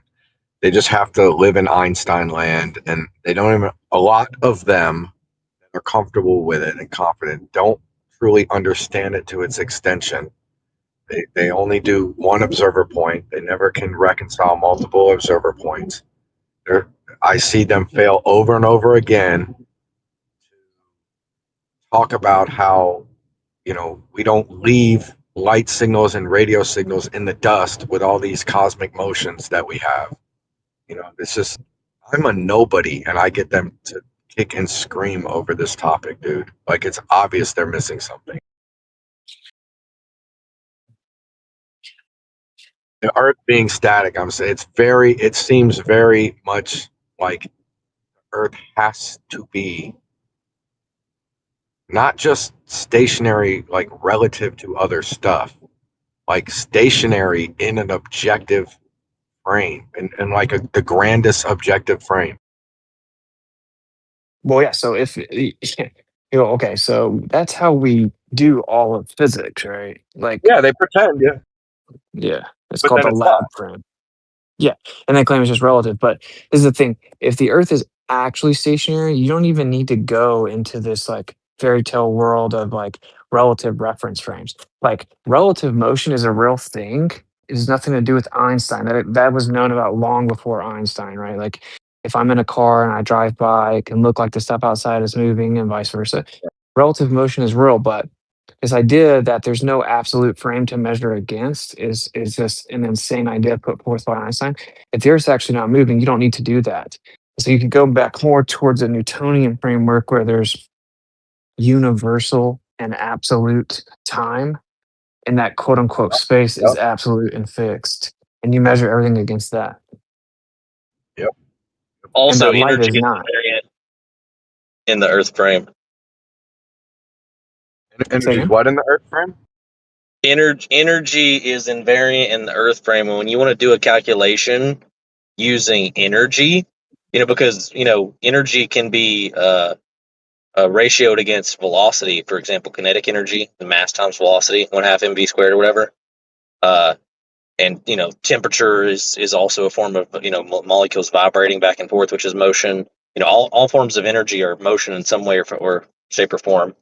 That motion, that energy, is a measurement of is motion with respect to the lap frame. It's the only way it ever works, and it's invariant with respect to the lap frame. You can't just make motion relative to some other arbitrary frame so that the velocity values are less, and then have the energy come out the same. Right. Yeah, and then what we've discovered, accepting reality for what it is, which is that the Earth is the lab frame. Light is variant. Like the speed of light is not constant. There's no limited finite speed of light. Depends on the medium, right? Yeah. What Yeah. a mix of what? Like we have like 3C propagation through coaxial cables on Earth. 3C? Yeah. Wait, what? 3 to 3.5. What are y'all talking? So what do they? Why do I not know that? Did they say that they cheated or something? It's really doing. It's like the opposite version of light always goes at speed. It's slowed down by material. This is it goes at speed, but they sped it up. What is this? This is crazy. What? It's called superluminal pulse propagation and photonic coaxial crystals. Hotbait 2003 is the paper. But what they say is it's a matter of definition, because in the Einsteinian paradigm, what they say under Einstein is that nothing can violate causality. They say no information, right? Like no information can transmit faster than light, faster than C, right? They say C is the speed limit on information.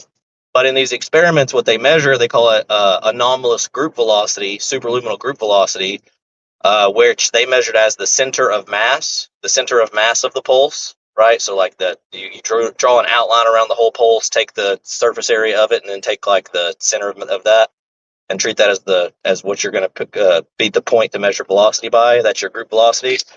They would time these pulses across a 120 meter long coaxial cable. So imagine a football field long cable, and it has alternating refractive indexes every 2 meters. And it created this effect where there's something called a band gap, which is between a certain frequency range. In their case, I think it was 8.5 to 11.5 megahertz. In that specific frequency range, the refractive index, instead of being greater than 1, it dropped to less than 1. And so the speeds went from 2/3 the speed of the light, which is 2/3 C is the average typical speed in copper cable, to 3 to 3.5 times the speed of light.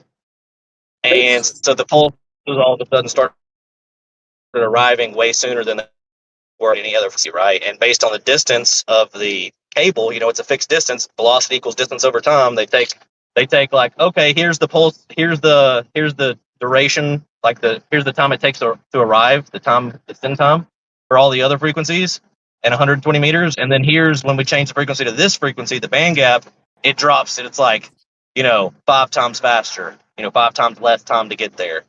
And they say the issue is a matter of definition, because while it might appear to violate causality, no useful information can be sent at superluminal speeds.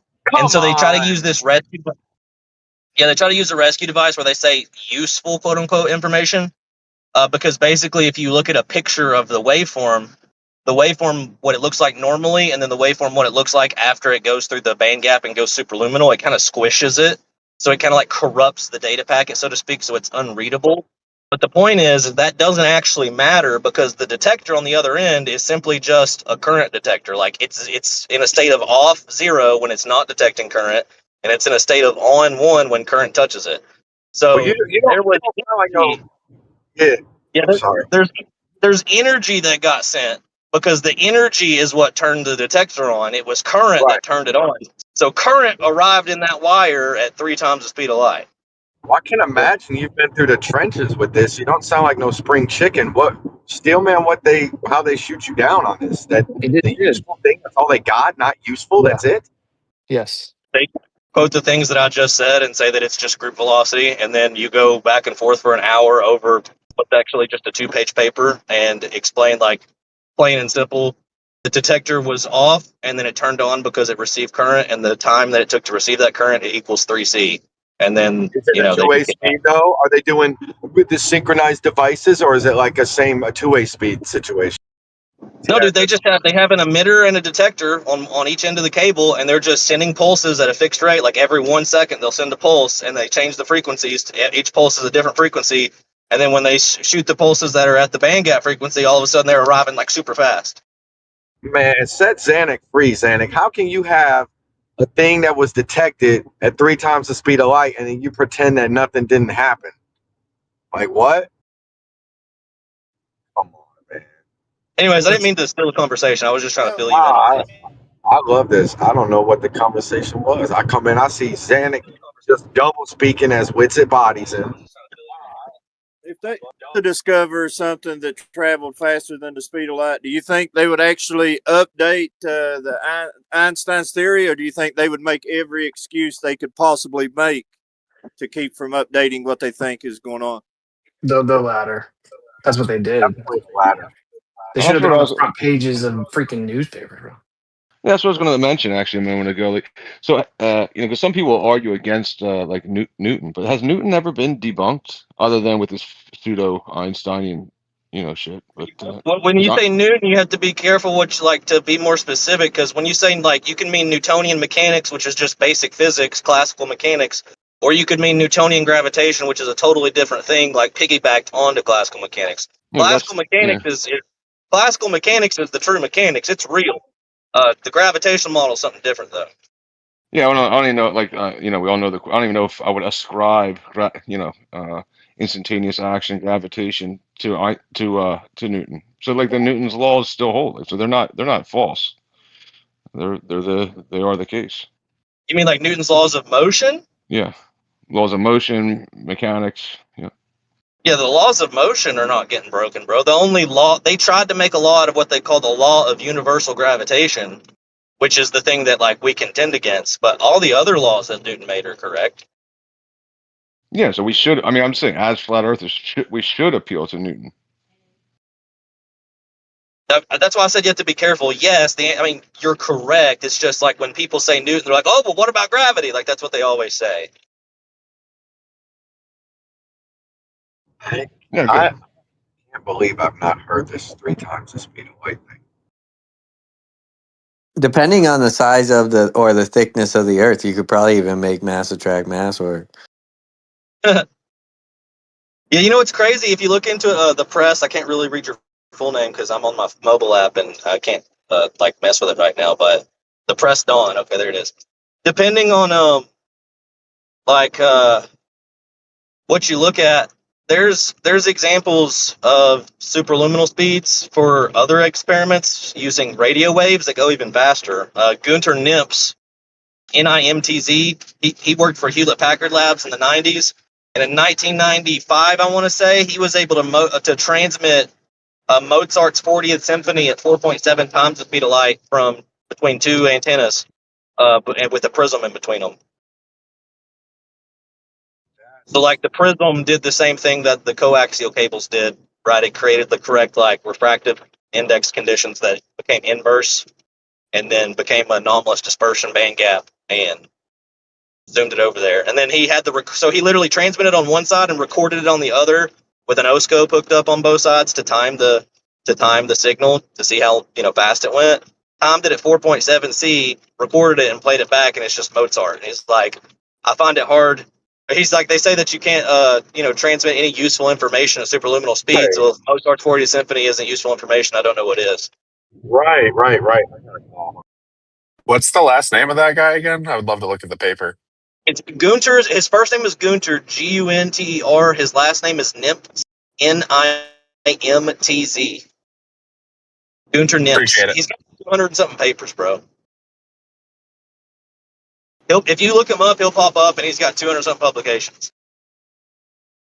Yeah, appreciate it. I actually have a video recording somewhere where Vice magazine did an expose on his research with the Mozart thing. I even have the recording of the audio on my computer. I was gonna say, because like my day to day is all free space optics. So we're operating at like 0.99C most of the time.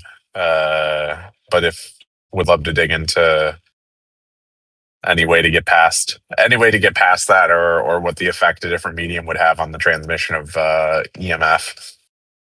Well, the problem with that is you have to use like some type of material that will alter the refraction condition in a special way to produce anomalous dispersion. So like the most useful potential application would be like the coaxial cable they use. But the problem is that when they did it with the coaxial cable and they got 3 to 3.5C, they weren't able to read the data packets because the waveforms got like squished. They got compressed like on like the vertical and horizontal axes. So when you look at it, like your data is not getting read properly. They would have to come up with some type of solution that could basically reform the data packet and reconstitute it back to its original shape so it could be read. Yeah, I do a lot of optic stuff, so there could be some way to use this within the optical head to do data compression and then invert it on the other end, even though the actual free space transmission is at normal light speed. I'm reading the AI overview debunk, right? They're saying, although it did travel faster than the speed of light, 4.7 times faster, it does not debunk Einstein's theory of relativity because no information was transmitted. How does that even follow that it doesn't? It traveled faster than the speed of light. Nothing can travel faster than C. It traveled faster than C. So it didn't debunk it? Like, what is this syllogism they're Are laying you out? reading? Can you read what you read again and tell me what it's from? I didn't hear It was your just quote. AI. It was just AI overview. It said the data does conclude that the signal did travel 4.7 times faster than the speed of light, but does not debunk the theory of relativity because no information was transmitted. How Yeah. do they know that happened then if no information was No, transmitted? it's just hallucinating, right? Like it's repeating the mantra because that's just what the robot does. But like that's a paradoxical statement to say that. Yeah, Like that's right. there was a Yeah. signal. The signal is the information. Energy itself, a packet of energy is information. Information is literally just a change. If any state variable changes, you have now transmitted information. So when you send energy and there's current detected in that wire and that detector flips from off to on, information just got transmitted. Like it's that simple. But It seems pretty simple. They're like, listen, nobody can run faster than 10 miles an hour. I ran 30 miles an hour, but I did not cross the finish line. Therefore, I did not travel faster than 10 miles an hour. Sounds ridiculous what they're saying. Something like that. That's a funny analogy. yeah, they do a lot of mental gymnastics, dude. They've been doing this since Einstein's theory came out. Dude, you gotta understand, they will never, until that generation dies off and new people come up into the places of power in academia, which they still try to control who gets there, so they're working to make sure it doesn't happen. But until that generation dies off, we will never see any change take place in academia that shows that Einstein's theory is wrong in any way, because it's already been proven 100 times over and they still haven't done that. They always come up with some way to try to preserve the theory despite the evidence. The Zanick effect disproved it. That was one of the first things they did. Michelson, Gale, Pearson disproved it. Then they did who were the guys that did the Zanick experiment, but they did it with the mirrors mounted on the walls instead of the table. We've got Wang, we have anomalous dispersion, superluminal pulse propagation. There's so many different things, right? But despite all of it, they just say relativity is still true. When you sent those signals at 5 times the speed of light, you didn't actually send information, even though you have a recording. They're just gay, dude. You can't I seen Zanick's mic unmute and then he ran away. Zanick, come on. This is the issue, man. It's like you're saying, until they die off. And it's like, Zanick, have an open mind ever. Well, that's where I was going with I it. take the same perspective. I've said it to people before. I'm like, dude, there's no point in arguing with these anti-flat earthers. They will be dead soon, and just move on. Well, that's where I was going with it, bro. The reason that they're so stuck to it isn't because it's just a matter of science. It's a matter of their cosmological, philosophical, spiritual worldview. That's literally what it's about. It's not about science, dude. If it was just about science, it would have been settled 100 years ago. They would have done the experiment, been like, okay, well, we didn't measure what we wanted to. I guess we're going to change the theory. Here we go, done. If it was just about science, that's all would have happened. It's about a philosophy and having to preserve an a priori belief system that allows them to change their spiritual beliefs. They have to have a framework. They have to. They're a priori requirement no matter what happens. They will die on this hill no matter what. They will die on it. That the earth is not in a special or unique position in the universe. So if you do science and it shows incontrovertible evidence that the earth actually is in a special or unique place in the universe, then that means the evidence has to be thrown out and an alternative theory has to be created no matter how ridiculous it might be. That's literally how they it's weird that that foundation is pushed. That is a axiom they really want to hold on to for some reason. A lot of the days. It's called the Copernican principle, bro. It's literally the ground bedrock principle. It's the founding principle upon which all of astronomy operates. It's the foundational principle of astronomy. The Copernican principle. And it's not scientific, it's a philosophical principle. So go figure. But I mean it's not even hidden. Like you can look it up. It has a Wikipedia page and everything, bro. Like it's a well-known thing. The Copernican principle is the operating principle for astronomy. All observations and experiments in all of physics, astronomy, and science as a whole must be interpreted through the lens of the Copernican principle. It is presented as a priori correct.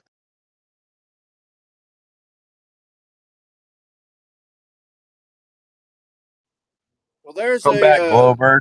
there's a thought experiment that has to do with the speed of light, and they're so convinced that information won't travel faster than the speed of light. The thought experiment goes, if you had a pole that reached from the earth to the sun and you pushed on one end of the pole, you would think the other end at the sun that far away would instantly move if you pushed it from this end, but they say that it would literally be travel at the speed of light and still take the same amount of time to get there.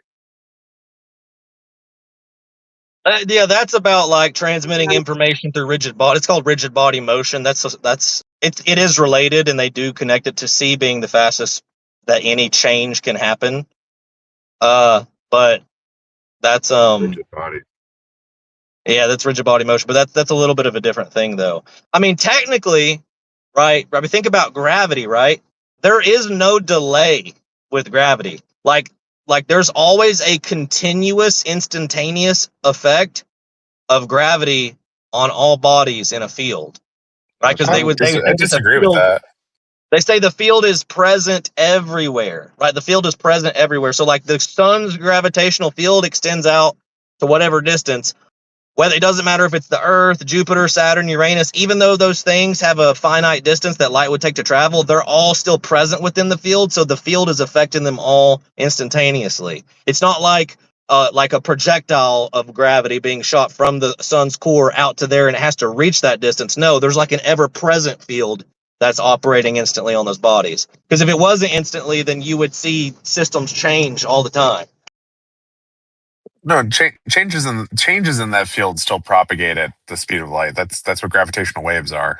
Like if the sun was to disappear, like just blink out of existence, we wouldn't realize here at Earth that it was gone for 8 minutes. Like we wouldn't instantaneously fly off in a tangential direction. Like the orbit wouldn't change for 8 minutes. Yeah, that's what they say. There's a good presentation over on Space Audits. Actually, I think Toby did it back when Toby was still active. But about gravitational waves and LIGO, and the one time that they, claimed to detect it way back in the day was actually when they had the thing running like a simulation mode, and they are using convolutional neural networks in order to literally try to establish baselines from random noise in order to compare against. And they dissect it in the presentation. But I mean, yeah, it is new stuff. It's still stuff's getting tires kicked on it. I agree. Like, but I'm just saying, like that is the going theory currently. That gravitate, changes in gravitational fields propagated at the speed of light. Well, I've heard the Globers appeal to the instantaneous action of gravity in That's bullshit. discussions as recent as and as I guess as small as Coriolis effect and airplane travel. Well, this is one of the reasons why the three-body problem is unsolvable, and it's only approximable using numerical methods. There's not an analytical solution to it. The globe model is not perfect. Quantum gravity and relativity gravity don't match. There will be updates in the future. That's how science works. None of these holes makes the Earth flat, unfortunately. Holes themselves being a change in elevation make the Earth flat, because in order to measure that change in elevation, you're going to need a horizontal baseline. So your holes prove the Earth is flat. Next. Oh man. Yo Tanks doesn't understand how tangent planes and spherical coordinates work. Would you like a lesson, buddy? Yeah, how did you establish a single tangent plane in reality? By it being orthogonal to the radial vector. Okay, and how did you establish that? By dropping a plumb line, and then the radial vector would be your plumb, and then your tangent plane would be orthogonal to that. You need a water level for that, don't you? Yeah, listen, you can pretend on your model on a piece of paper that your tangent planes that match a horizontal level line established by the water level, which is perpendicular to vertical, is just on a ball. You can imagine it, but in reality, you can't show it. But next, what else we got? We got more holes. It's a good concept to explore in Calc 3. Yeah, straws only have one hole in them. Yeah, what's actually really interesting, and I don't want the conversation to devolve. It's just look into it, maybe check the prezzies, and then talk about it another time. But when you look into the history of map projections, which Alan and Shane have done like a ton of prezzies on, especially Shane. Hey, am I lagging out? Did everybody just stop talking? No, bro, I'm talking. You are lagging someone's out. talking. You're lagging out. But the what they call the deflection of the vertical had to take place, because basically we established everything using plumb lines, right? So this is the circular logic that happened. We use plumb lines, local plumbs, local levels, to establish local horizontals. Okay. And then when they went to update the maps, or basically prove the maps, right, so that they could come out with a coherent universal system of longitude for the whole world under like the Crown's orders, they went and started actually checking all these zenith measurements that they had like measured a long time ago, and, or should I say plotted on a piece of paper a long time ago what the map ought to be. When they actually went to corroborate them in person, they went to take these zennies and they found, hey, this star that's supposed to be at Zenny is actually not at Zenny. It's like off by a little bit. They said, well, you know what? Instead of saying that the map that we made might have been wrong and just correcting the map, what we're going to do is we're going to say that vertical is not actually vertical, that there's some local gravitational anomaly that's causing plumb to not be horizontal. And they did that all over the Earth. And there's like, giant, volumes of all the deflection of the verticals that they did all over the Earth. And that's why there's like a spheroid and a geoid, and one of them looks like a blotchy, everlasting gobstopper that's half-eaten. Because it didn't match what they expected it to, and they weren't willing to change the map, so they literally changed what the definition of vertical was. So it's like this circular reasoning that reified the map that was already in place that they were supposed to be proving in the first place, which was the point of the effort. This reification took place, and then now, fast forward all these years later, we're left with this spherical model that's based on that same graticule, that star graticule that they made, and in order to even make it work, you have to make vertical, not vertical, all over the place. So it's like people who know this and like have in our spaces who have researched this, like we all acknowledge that there's actually only one graticule and everything else is a projection of it. But it's by this wizardry that they got convinced that the spherical projection of the graticule is actually a physical ball that we live on. That's right. That's right. And since your memory is kicking off so well, can you remember? Because I want to find out. It's not like Haversine formula. Do you know the formula that they use to project this? The formula that they use to do what? To get like the degrees and angles. It's and the map. It's a guy. It's not like Haversine. I can never remember it. Maybe it's in your head somewhere. So just to be clear, The globe model that we use now is maintained by WGS84, Lord. which is managed by Something's the on there. which is Hot mic managed rock, yeah. Hot mic rock, yeah. which is managed by the National Geospatial GIS. I always get the acronym messed up, but they It's gonna maintain get it. nasty. And they maintain the geodetic system. And the way that geodetic system is actually quote unquote established physically is through GPS.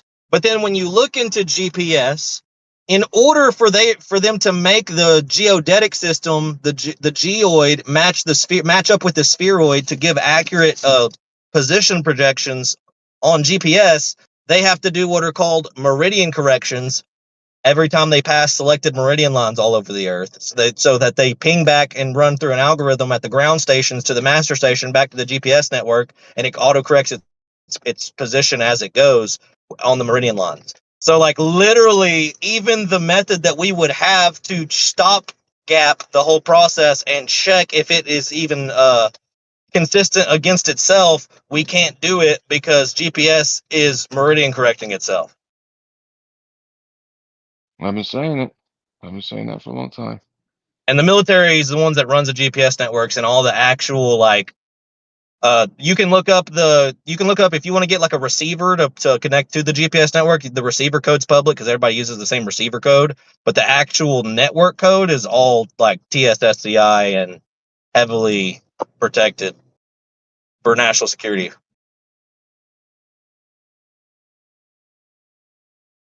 Very good info. Yep. Like there's not even there's not even a capability to audit it. That's it. Go ahead. No, just saying, I'm a big fan of trilateration.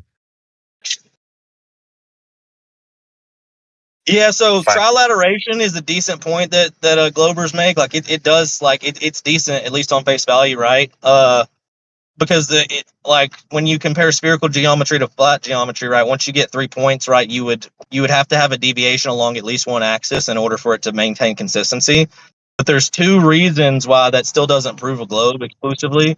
One is because you have to still presume that the globular baseline being used is just physically the real thing, and when it's being compared against it, it works because it is real, as opposed to the corrections just making it work, as I said before with the GPS stations, because it all gets fed from GPS. That's how it's used.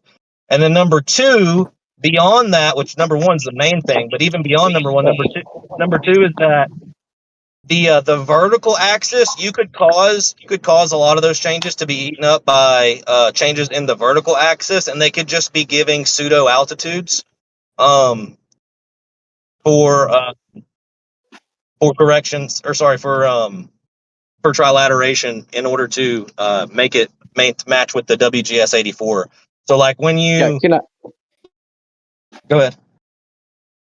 Yeah, no, I just wanted to add something very important to this spherical geometry that was just invoked. There is no vertical in spherical geometry because spherical geometry is purely a two-dimensional representation. So there is only an X and Y axis in spherical geometry, which makes it fucking ridiculous. Wait, what? What are you talking about? Spherical geometry is merely a two-dimensional representation of a sphere. Are you talking about if you hold I'm R talking about constant? yeah. I I am understand. talking about spherical geometry, which is only a two-dimensional representation of a sphere. You're just repeating yourself. I don't understand. You don't get it. Exactly. I'm asking you to Because it's explain. only the surface. Yeah, it's only the surface. So you're just holding you're holding the third dimension constant then, because in spherical coordinates, it's what is it? Phi, theta, and rho can be replaced with R for radius. So it is a three-dimensional coordinate system. It just becomes two-dimensional if you hold one of the axes, one of the coordinates constant.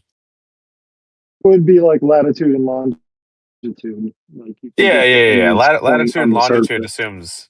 assumes that your it really is latitude, longitude, altitude, right?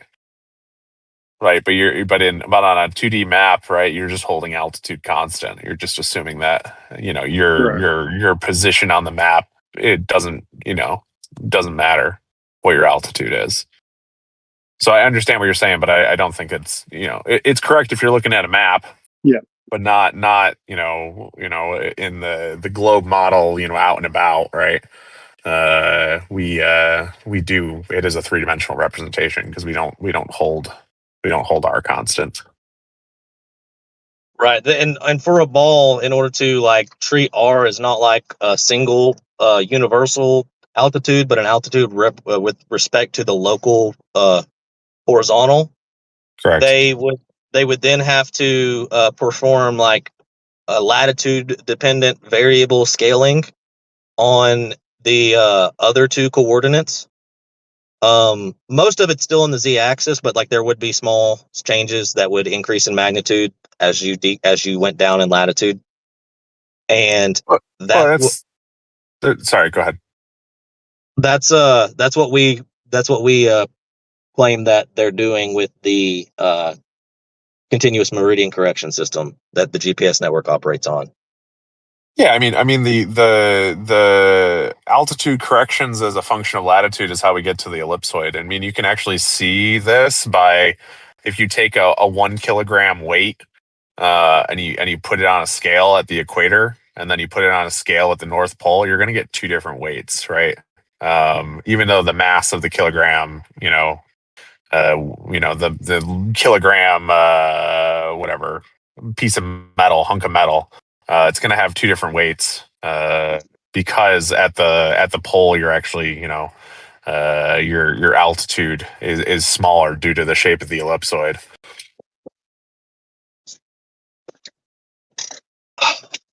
Like it's only off by I think it's like 1%. It's nothing too crazy, but you can definitely see but it's interesting because that weight, that measurement lines up perfectly with the inverse square component of the force of gravity equation. And when you spec it out for what the mainstream purported dimensions of the oblate spheroid are. I can go grab the numbers when I'm not driving, but that's one of my favorite globe Earth proofs is taking a kilogram weight from the equator to the pole. You know that the weight of kilogram weights will also change in thunderstorms. Are you assuming due to air pressure? No. Like in a laboratory, you can take indoors, right? Not outside. You can take a gravimeter or gravimetric scale or whatever, and you can put a calibrated weight on it and measure it on a regular day and then measure it during thunderstorms, and the reading will change. What's the purported reason for that? I don't think that there is like an accepted quote unquote explanation for it. There's just conjecture, but it's kind of like it's kind of similar to the Elias effect that people claim just has never been replicated, even though it has. Where Not familiar. The Elias effect is where the precessional period of a pendulum, which is dependent upon L and G, changes during a solar eclipse. Now, the length of the pendulum obviously remains constant, so the only other variable that changes to affect the period is G, little g, right? And so it will actually precess, I think it's faster, I'm pretty sure, during a solar eclipse if it's in the path. It would be slower, I think, just because I'm assuming this would just be like the perfect vector addition of the third body effect of the moon being third and fourth body effect, I guess, of the moon and sun being exactly opposite of the force attracting it to Earth. So Yeah, you could, go ahead. Sorry. That's actually specifically not that, because they account for all possible causes, including gravitational effects. The magnitude of the effect is about 100,000 times greater than would be from gravity of the sun and moon position. Oh, interesting. Yeah, I'll have to dig into that. Yeah, the steel man for your side that we've always heard and never gotten really a different one is that it's never actually been replicated. It's not actually real. But Elias discovered it, and he was a highly awarded guy, And then there was other teams that independently did it, like Mildred Allen and whatever the other person on that paper's title was. They studied it in Harvard for 18 years, and wrote a paper about it. And they were the ones actually, I think, that were saying that the magnitude of the effect was 100,000 times greater than could be explained by gravitational changes. But yeah, it's interesting. There's also something called the Jeverdan Rescue Antonescu effect, which is similar to the Elias effect, but instead of being a change in the precessional period, it's a change in the what is it? I think it's a change in like how far it swings. I can't remember. It's a change in another one of the parameters of the paraconical pendulum. But anyways, that also happens. But the point is like they claim that pendulums, the cause of it is because like Earth is rotating, and but depending on the latitude, it's causing this, spirograph to be traced out. But if the period changes and it's caused by Earth's rotation, then the only way that could be connected would be if Earth rotated faster during an eclipse. Which, last time I checked, Weird. yeah, that doesn't happen. Huh. Interesting. Well, I appreciate the candor. Yeah.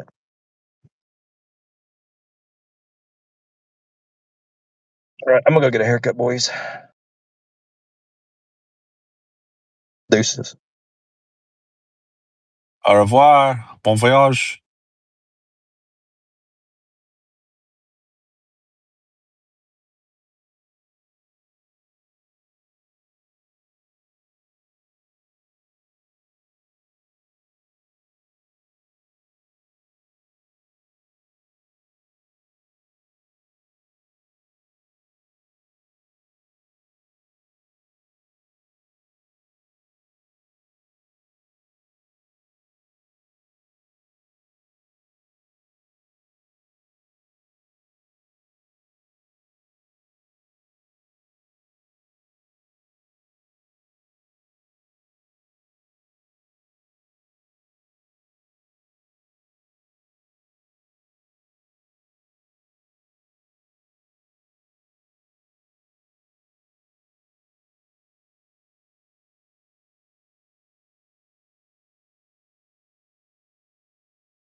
Excited we got another Kuiper launch coming up here in a few days.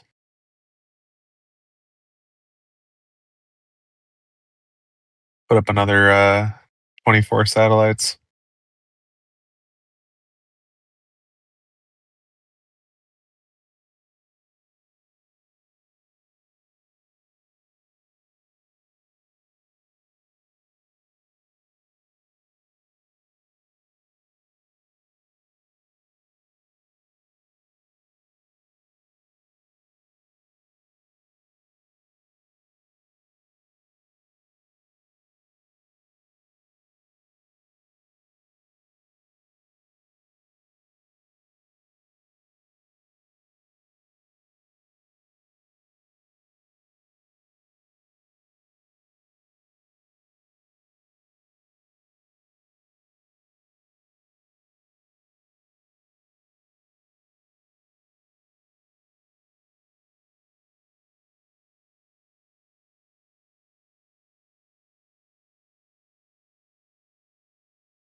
What's going on, guys? You want to talk about the weather or something? Or like, what's up?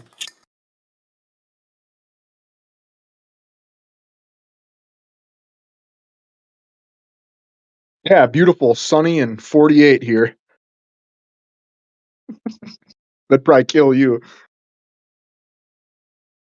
It's supposed to get down to like 56 here tonight, so kind of excited to get Funny you my say that, man. one pair of jeans out. So we had right before the cold started this season, we had hella lines in the sky from the planes everywhere, bright skies, hella lines. Then it got colder, no more lines in the sky. It was like 2 weeks ago. Then it started raining here Sunday night. It just stopped. It rained for 3 days. It was dark, gray, full cloud sky for 3 days. And all of a sudden this afternoon, I mean, it's the perfectest, fluffiest little poofy clouds, no gray sky, nowhere to be seen. I mean, it's majestic right now. Where'd the gray sky go? I don't know.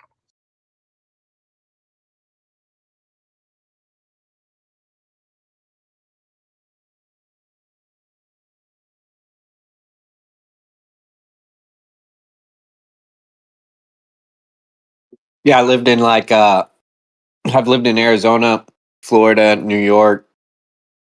These places, it always seemed like Halloween. You know, that's like the marker. Big change.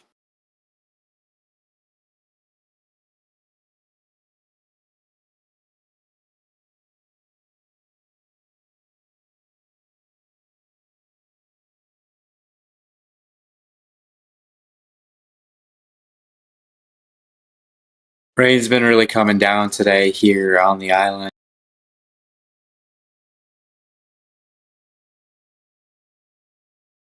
It's horrible outside.